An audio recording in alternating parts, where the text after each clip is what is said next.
This is the king of trick study. और दोस्तों आज हम लेके आए हैं आप लोगों के लिए क्लास 10th के लिए, खास तौर पे 10th क्लास के स्टूडेंट के लिए फर्स्ट पोएट्री, जिसका नाम है the dust of snow. Dust का मीनिंग दोस्तों यहाँ पे क्या होगा?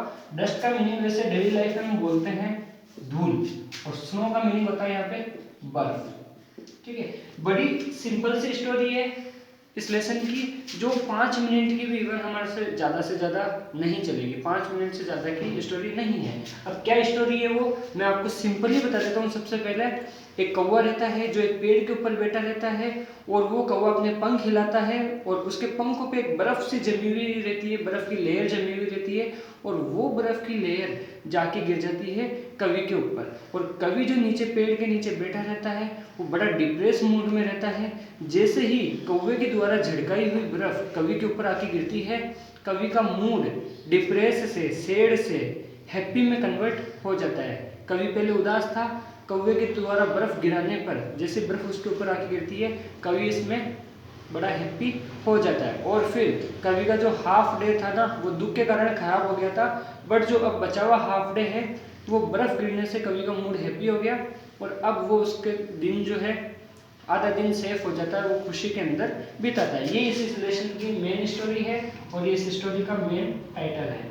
अब इसको हम ट्रांसलेट कर लेते हैं एक बार word to word. The way a crow, जिस तरह एक क्रो ने shook down on me. Shook down का मीनिंग वो होगा दोस्तों जो मैंने आपको बताया था कि पंखों को हिलाकर बर्फ को झाड़ देना, तो यहाँ पे होगा झड़काना। शुक डाउन मीन्स झड़काना। ऑन मी है मेरे ऊपर झड़का दी। द डस्ट ऑफ स्नो, क्या झड़काई थी दोस्तों? जो डस्ट ऑफ स्नो है वो झड़का दी थी। फ्रॉम ए हेमलॉक ट्री, कौन से पेड़ पे बैठा था कौवा? ये आपका ट्री है, इस पेड़ पे बैठा था, और इस ट्री का नेम क्या है हमारे? हेमलॉक। तो ध्यान रखना दोस्तों, इसका पैराग्राफ का मीनिंग क्या निकल रहा है? द वे अ क्रो, जिस तरह क्रो ने शुक डाउन ऑन मी, मेरे ऊपर झड़का दी। द डस्ट ऑफ स्नो यानी बर्फ की धूल झड़का दी। फ्रॉम द हेमलॉक ट्री, कहां से झड़का दी दोस्तों? हेमलॉक ट्री से झड़का दी। नेक्स्ट पैराग्राफ है has given my heart a change of mood. Has given my heart means उसने मेरे हार्ट को चेंज ऑफ मूड, मेरे हार्ट के अंदर जो भी चल रहा था उसने मेरे मूड को चेंज ही कर दिया। किसने? क्रो ने। कैसे किया?